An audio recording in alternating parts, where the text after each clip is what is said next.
Selain daripada itu pula kawan sepermainan ada juga ternampak kelibat entiti pada waktu Maghrib di Blok 3. Pada masa itu emak dan ayah keluar berkencang.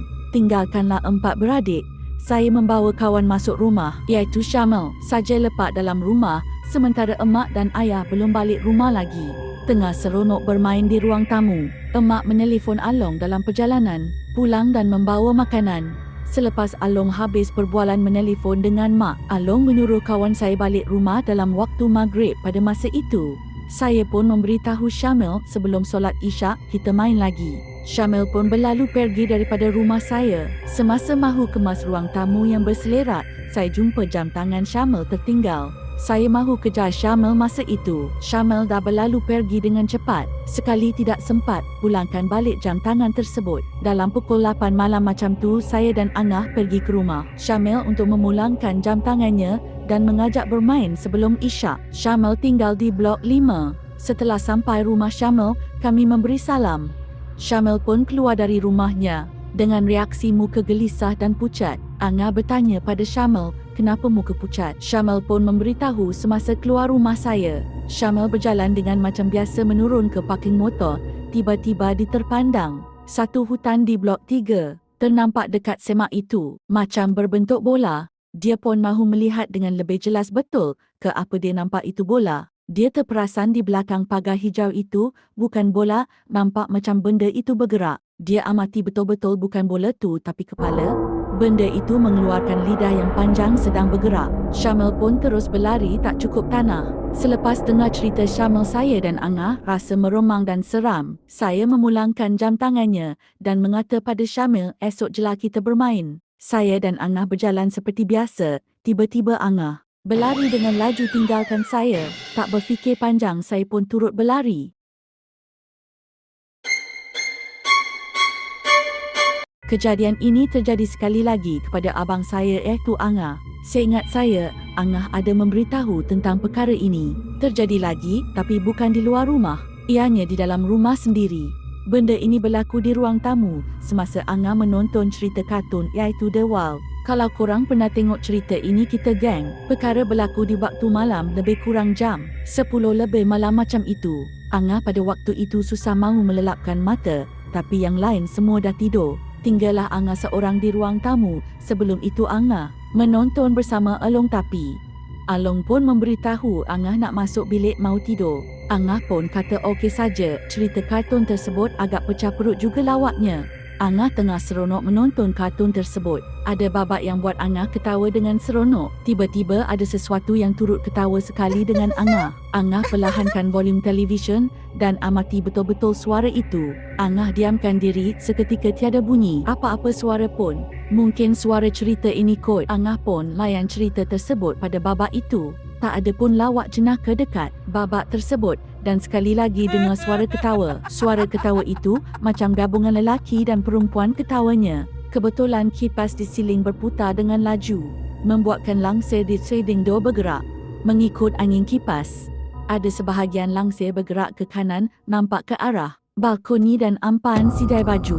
Angah tengok ke arah celah-celah baju tersebut, ada penampakan mata yang sama pada chapter 1.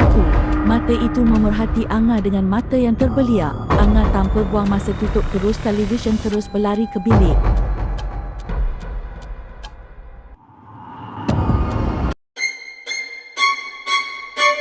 Misteri quarters ini amatlah menjadi tanda tanya. Sebab dan kenapa satu keluarga saya diganggu? Daripada mula pindah lagi, sudah dapat petanda bahawasanya alam gaib ini wujud dan kita boleh percaya, tapi jangan terlampau taksub dengan perkara ini. Walhal bukan saja keluarga saya saja diganggu, malah di blok lain pun sama. Penduduk di situ mula bercerita perkara yang sama diganggu, tapi ada yang buat endah, tak endah saja dan ada yang rasa bimbang. Ayah dan kawannya bercerita, saya dengan Angah curi-curi dengar perbualan mereka. Kuartis ini mempunyai 6 blok, paling kerap gangguan blok 3 bagi pendapat saya. Setiap blok gangguannya berbeza. Blok 3 berdekatan dengan hutan. Kebetulan pula kedudukan rumah saya menghadap ke belakang. Boleh nampak pokok menyeramkan dekat hutan, tapi atas bukit berdekatan dengan sekolah menengah dalam jarak 1 kilometer macam itu.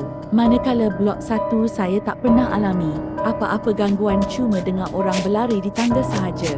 Di waktu malam itu pun kawannya memberitahu, blok 2 ini pula dapat merasai tenaga negatif macam ada yang memerhati.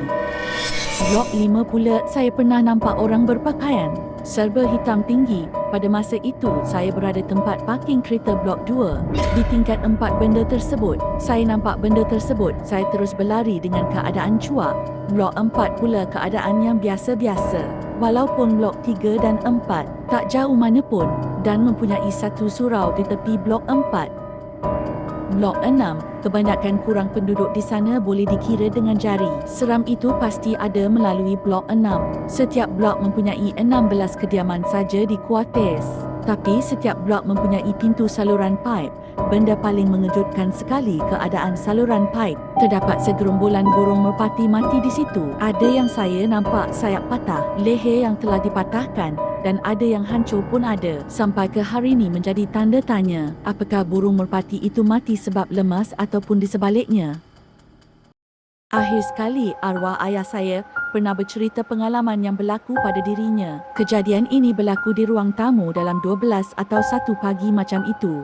Ayah baru pulang dari tempat kerja. Pada ketika itu, ayah ingin merehatkan diri di atas kerusi ruang tamu setelah penat bekerja. Ayah melelapkan mata seketika, tiba-tiba ayah terasa angin masuk ke arah balkoni. Sebelum itu, ayah ada membuka sliding door. Ayah pun ingin membuka mata dan melihat ke arah pintu masuk utama. Ternampak kelibat perempuan berambut panjang dan baju berwarna putih melihat ke arah ayah. Dalam masa itu, ayah keadaan separuh sedar. Ayah dengan keadaan mamai berkata, "Aku tak kacau engkau, jangan kacau aku." Kemudian entiti tersebut terbang di ruangan meja makan menuju ke sliding door balkoni. Kemudian entiti itu mengilai. Ayah kata entiti itu terbang macam kain yang melayang di udara. Pada tahun 2009 tengah bulan kami sekeluarga berpindah tempat tinggal baru.